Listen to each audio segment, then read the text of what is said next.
Hello guys, today I'm talking about how does Firefish works, and we are also looking at it at a more like technical level so that we also can better have a better feeling for the risks and also the chances of Firefish.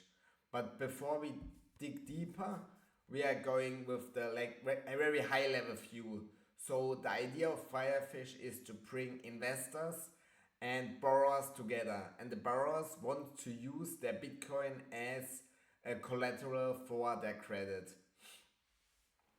And the problem is, if you bring these two parties together and you have Bitcoin as a collateral, if the company which is holding the Bitcoin has also access to the Bitcoin, they can potentially steal the Bitcoin. So if you want to build a platform, like a peer-to-peer credit platform, where the credits are backed by Bitcoin, then it's really, really important that the technical structure is like that the platform cannot steal the Bitcoin.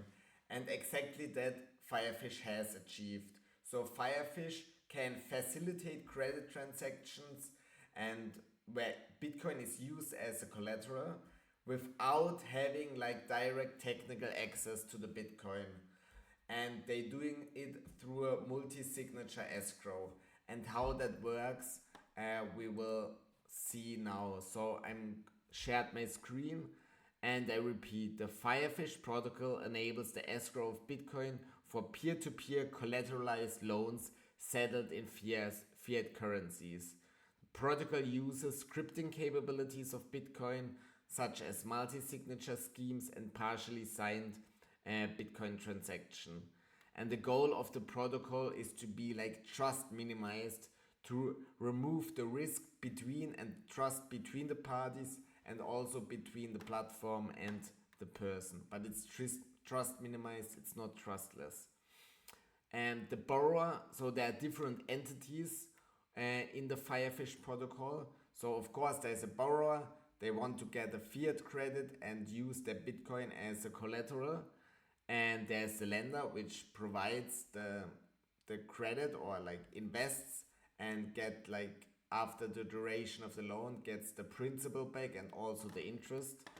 And there is the liquidator, like an entity which is trusted by the lender to liquidate the collateral. The lender also can be like the liquidator themselves. So if you use Firefish, you can set, if you are an investor, or in this case it is called lender, but that's the same, you can say you can provide your own Bitcoin address, and then if the borrower doesn't pay the money back, the Bitcoin gets liquidated and is sent directly to your Bitcoin address. But if you don't want to touch Bitcoin, then you have to trust Firefish more, and they liquidate the Bitcoin for you, and they send you the Bitcoin at the fiat amount to your bank account. So you have it in your own hands. Then there is a price oracle, which determines the exchange rate of Bitcoin. And at the moment, the price oracle is like operated by Firefish. And there is a payment oracle, which says if the credit is paid back, has the fiat payment been made, and that's also operated by Firefish. And Firefish is the platform which manages or facilitates the secure interaction of the borrowers and lenders. And now we come to the heart of Firefish, the escrow contract. And I think this graphic is quite good to understand it. So the borrower puts the borrower puts his Bitcoin in this escrow, and then there is like only two ways out of this escrow. It goes either to the Bitcoin address from the borrower, you have to provide the Bitcoin address, or to the Bitcoin address of the investor. And yeah, it's a two-way street. And in the case that everything is going normal, after the loan duration, the borrower pays the money back plus the interest. The payment oracle signs the transaction and the Bitcoin goes back to the borrower. He paid back the credit, so he should get his collateral back. Then the second case is a default. The borrower doesn't pay back his credit or forgets to pay back his credit. Doesn't matter. He just don't pay back because he can't or he forgot. And then the payment oracle signs the transaction, but this time the money goes back to the investor. So he is not losing his investment, and he gets exactly the amount of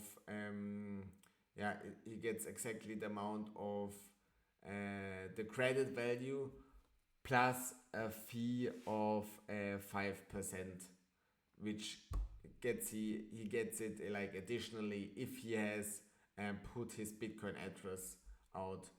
Like that, the 5% goes to the liquidator essentially.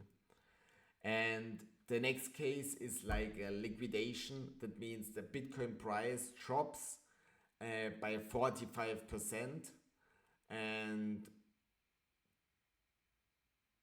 then like the credit value is always collateralized by Bitcoin, and there is like some room with 5% for like the cost of the liquidation, but like the credit value plus 5%, if that threshold is met, then the credit is liquidated and the investor gets his money back, either in the form of Bitcoin if he puts up his Bitcoin address, or in the form of fiat currencies if he didn't do that.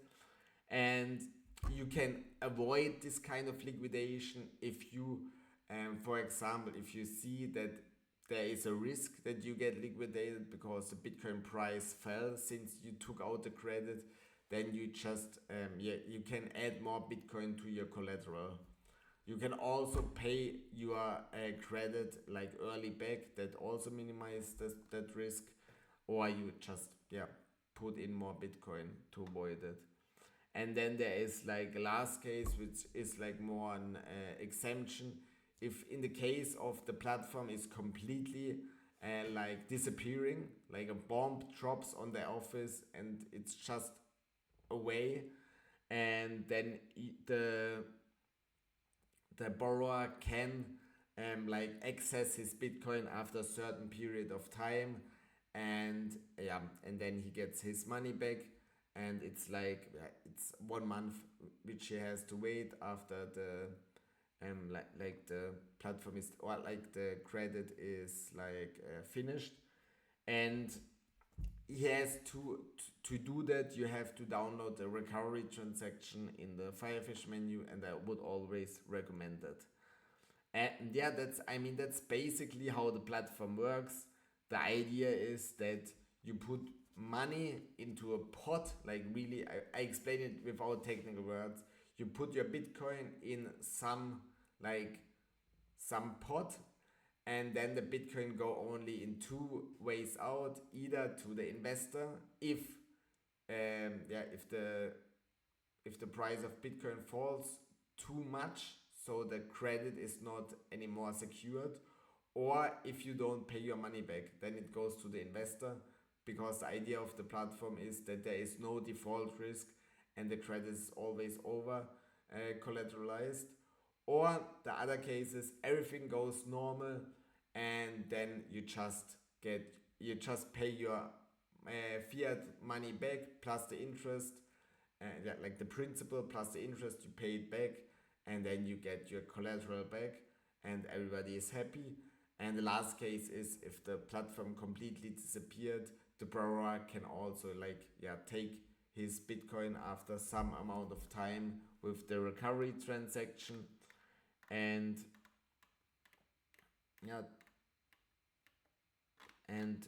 it's important that it is like a 3 of 3 multi-signature, and